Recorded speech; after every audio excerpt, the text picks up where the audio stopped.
Brethren, let us feast upon this next episode. Speeding back to our story, we're met with the scene of a bustling town as the aura of excitement was just expanded all throughout the whole island. The annual Chaos Class tournament was just about to begin. Both the low participant rate and the busyness of the town were all attributed to the same person, the 4-year champ sensation, Honey the Cat. Most people just here to see how the Empress's unique fighting style would blaze against the competition, the complete opposite of the champion herself, who was rather bored of the lack of competitive effort. She could only beat up the hard-headed thief brothers for so long. Luckily, or unluckily this year, was going to be the most unique it ever was, as two royal brothers were about to change this whole scene upside down. We cut back to the Green Menace himself, Scourge, after the trio barely signing up in time for the competition. The Hedgehog and the Sniper had already agreed to temporarily split up. He needed to make sure that his apparent crew knew the game plan for this tournament, winning or losing. They were going to take that emerald, even if it meant stealing as the last option. While Fang handles that, he was in a rather good move. As much as he didn't want to admit it, Miles had proved himself a good tool, and in order to keep a tool useful, you needed to sharpen it, bringing the fox to a nearby retail store for the fox to finally get shades of his own. That of course he would be the one choosing. Things were looking alright until Miles accidentally bumped into a dumb looking skunk. Rough, and his brother Tumble quickly intimidate the fox into apologizing, initially doing it but with a more direct manner than the usual Tails would have done, taking the confidence as disrespect. Suddenly though, a green blur says what he meant to say was "I'm sorry." A 1-2 jab hitting both skunks on the nose across the floor. You see Miles? Now that's some good manners, isn't it? Both leaving in the commotion. Miles was way too excited at these new shades to even notice that they'd even pay for the whole thing. The thief duo immediately swearing revenge on the punk for being on their turf. A lot of hubbub was indeed happening. The street creator Scourge and his influence from the previous zones gaining the duo a lot of attention, but not more attention than a particular pink hedgehog. Almost like in another show, the spiritual pressure of the area began to change immediately. Amy seeing the cocky son of a dog figure for the first time after that disgusting betrayal he did back on Little Planet. It takes all of Ray's strength to hold the girl back. The squirrel himself surprised at the similarities with Sonic's twin. The green hedgehog surprised that the girl was still up and kicking, meaning that I guess his brother didn't kick the bucket yet either. But hey, not a big deal when you got 6 Chaos Emeralds on your side, a new crew, and being a king incarnate, having the goal to actually tell the girl that to forget his little accident. Maybe when he takes over things, he'll have her promoted to a higher position. Amy arguing back with fire that the green Glemon was even half the royalty Sonic was, which now begins to anger Miles himself, not really getting the past relationship here. But before any fights can start, the announcement of the tournament had begun, everyone now walking towards the same direction. The tension couldn't be any higher between the two groups. The crowd was just buzzing with excitement, with Earthlings, both human and Mobian, preparing to watch the spectacle for the same reason. Particularly a certain rookie Spy Bat that we all should know by now, joining the tournament to satisfy her own want for pretty gems, with the last Chaos Emerald and all. The announcer then gives the final call, which then, just in time, the blue blur himself shows back up recovered and healed. Now the crowds were definitely buzzing, even more noticing royalty on both sides, while in front of Amy and Ray, giving a reassuring look, but then a cocky grin back at his stupid twin with wind energy surrounding him. This payback was going to be a devious one. Everyone else though, not noticing the 2 metallic clad figures in the background, waiting for their own turn. Now to get round 1 out of the way, I will be kind of randomizing things in this tournament to make things interesting. Use the wheel spinning website and everything. I do got a lot to go over, even with this tournament arc being 2 parts. So the 14 randomized participants and matchups should be shown up right now on screen. This is about to go crazy. For the first match of the tournament, we have the Country Raised Golden Glider versus the Winged Empress. As both settle in the ring, Scourge and many others were already looking on with popped out eyes like a cartoon character. Sadly though, these charms don't work out on a country bumpkin with a mother like Ray has. Embarrassed and foregoing the strategy then, the rookie spy immediately goes for a swift kick that seems to elongate with how fast it was going. Ray barely dodging, immediately grabbing the bat for a quick glide in the air for a somersault slam, apologizing with a jeer as he goes in for the Rock Lee level move. But this changes quickly when a quick peck on the cheek changes this, immediately immobilizing the squirrel, because even as good as he's been raised, first kiss is still first kiss. This leads to the perfect opportunity for the gun spy to combo, destroying the squirrel due to the distraction. But Ray is able to lash some hard blows, not with his hands but with his tail actually, hitting his own slam. Now both fight up in the air where the deciding factor of the match happens. While Rouge can actually fly, even though not for too long, Ray's air action was all dependent on momentum, which allows for the bat to maneuver around the squirrel and get an axe kicked out of the arena, just like in Sonic Battle. There was no way a fashionable girl like herself would lose to such a country boy. Amy hitting Ray a bit himself for falling for such a low trick, while Scourge just laughs loudly at the other side, clearly not impressed by these new friends of his brother. His victory was assured. For the next match draws some attention, with it being one of the cloth-covered figures going against the Mad Bomber himself, Beam.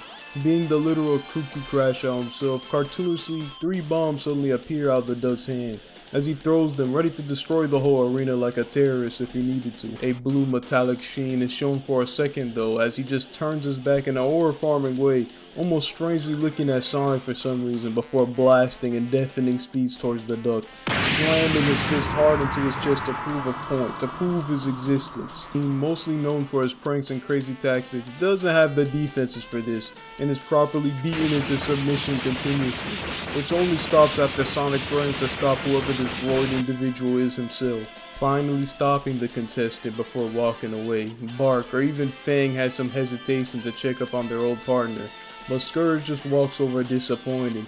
He bet even Miles would have done a better job in that scenario, quickly dismissing the Duck off with any chance of joining his gang. Clearly Fang didn't know how to pick good comrades. Plus, only one person could rock the shade of green properly. This angers the polar bear just for a little bit, but Fang stops him, leaving Bean the Dynamite dejected from all around as he's admitted to the hospital. Amy and Ray looking past the Duck, feeling bad, but the show must go on, the mystery not being held for long, because unlike his brother, he didn't really do the whole undercovering thing this well. The swagger and steel himself, Metal Scourge reveals himself, preferring to get his revenge in incognito. Scourge was immediately angry. No way his knockoff number 2 was here. But strangely, the aura of the arena changed when Sonic is met up to fight off against his metallic version of his twin, but with an aura of scary confidence, giving his pals a thumbs up while giving a thumbs down to his opposition. The minor rematch of Sonic vs Metal Scourge begins. Immediately, the green robot locks into all his defenses, remembering his losing bout from Scourge earlier, as he taunts Sonic to come on in. Alright Faker number 3, I'll show you a real supersonic speed. As the blue blur does dash forward in motion, the Hedgehog ducks under his defenses for a rolled spin dash, displaying his own iteration of the drop dash, smacking under Metal Scourge, where his defenses weren't as fortified, startling the robot and dashing in circles again, just like on Little Planet, where soon enough the same wind energy from before envelops the Hedgehog. The metal copy isn't stupid, now actually attempting to do the same and getting the same energy, but like a shield like we see Metal Sonic doing Sonic in Adventure 2 Battle, where even with his increased stats, the damage seems to be poultry, with Metal Scourge responding with every claw attack and underhanded move. But unlike the copy that was inspired by, this one isn't giving up, the blows just keep on coming. The Hedgehog may have not been able to help much on his previous venture, but boy did he learn from it, mimicking even Ray's abilities for a second as he uses his sudden wind-like energy to blow Metal Scourge out of bounds, shocking the droid, who was so focused on not taking damage that he wasn't paying attention to his position. Everyone immediately cheering from the fight, with Sonic grinning cockily. The applause was now bigger than ever. Scourge though quickly jumps on the stage for his own match. Perfect timing in his opinion, because he was going to be facing the champ herself, which causes the crowd to applaud for their mascot. The green gremlin was anger and anticipation. He had to show up his twin at all costs, both dashing towards his own duel, while Scourge being as show-offish as they always. But surprise, when he meets his match, Honey too was a crowd pleaser, treating the fight as almost advertising for her brand, While Scourge may be a speedster and have experience in rough street fights, martial arts mastery was a different story. Being surprised many times with feints, drop kicks, it's like she was part of a different universe or something. Wanting to keep his own reputation on the line, he attempts to dash the circles himself, show his brother that he wasn't left behind either. But when the same electric sparks from CD weren't catching on, allowing for a devious kick to hit his shades right off, clearly showing how much of a parry master she really was, and honestly happy she was finally getting a challenge in a way, which was the opposite of her opponent, who doesn't like challenges. Immediately throwing away any sort of respect, stomping on the shoes of Honey before making her stay in place before winding up for an uppercut that collides with her own kick, knocking both opponents away from the ring, with Scourge barely staying on because of his speed, almost going out of bounds like his own metallic copy, which angers the speedster to no end. Immediately though, taking the chance to glow his victory, it's hollow. While the crowd was very silent, the dirty mood had been seen by everyone, with only really Miles and a reluctant Fang clapping. Even in the depths of the crowd, a particular platypus especially taking note of the actions of the hedgehogs, already seeming to have hatred for the beings a long time ago. A strange transition to the next few rounds occurs. I'm going to be quickly going over the next few fights. Miles fighting to impress and honestly getting a bit of fear of how Scourge treated Bean over there. Starts to get a bit paranoid of not wanting to lose in front of the prince. His IQ, but mainly desperation, with a dirty bite on Tumble's tail into a 2-eye poke, allowing him to barely get the victory. Amy too against her fight with Bark, where even with the hedgehog's increased speed from mimicking Sonic and hammer swings, which does confuse the polar bear multiple times, this is the same guy that matched powers with the not met yet Knuckles. So she does eventually lose, but in a bit more graceful manner, the bear having a bit of a soft spot, but still focused on winning, especially in front of what his boss seems to be a new threat in Scourge. Ray and Amy both losing their first tournament matches, destroying the morale of the team. All of her talk of being on Sonic's side was now useless, and the chance of the emerald falling in the traitor's hands was even worse now. Where worry begins, the Blue Blur tells his team that he'll take on their burdens. Even if they lose, it'll be like he's fighting in the ring just with them, especially after you saw how he mimicked Ray a bit earlier. Scourge using the chance to make fun of his brother and his whack trio, glad he left her behind. She ended up to being useless anyway. Then Amy actually used the chance to retort that they weren't some group, out of anger yelling that they were the Freedom Fighters, with Sonic immediately approving the name. That wasn't that bad. Which actually startled Scourge. I mean, he's surprised he didn't come up with a name himself yet. Retorting back himself that I guess he was going to suppress their freedom, the Suppression Squad. His name getting less applause. After that, Fang is also able to win his match against Ruff, the long range advantage and mercenary IQ being kryptonite against the two, with now both brothers feeling revenge and rage never felt before, as they too planned on taking away that emerald regardless of the winner. Us now being left with 7 fighters. Due to the large number and odd gathering, one member would be randomly being prompted to the next round at a chance, which would be Fang being chosen, leaving 6 contestants for a random 3v3 battle royale. Sonic, Tails, and Metal Sonic against Scourge, Rouge, and Bark for the round 2 of the Fighters tournament. Nobody had anyone particular they wanted to root for. It didn't go over Sonic's head that his team featured an op and a sidekick to his brother, which all assumptions being proven right. When the round starts, Scourge blazes forward to handle his brother 1v1 like they've done many times, actually giving Miles a dominant stare to help sabotage. So it's not long till it's essentially a 4v2, the crowd being aghast by the chances. Metal Sonic for sure wasn't in the mood to help out his lonesome copy, especially with how he did his own brother.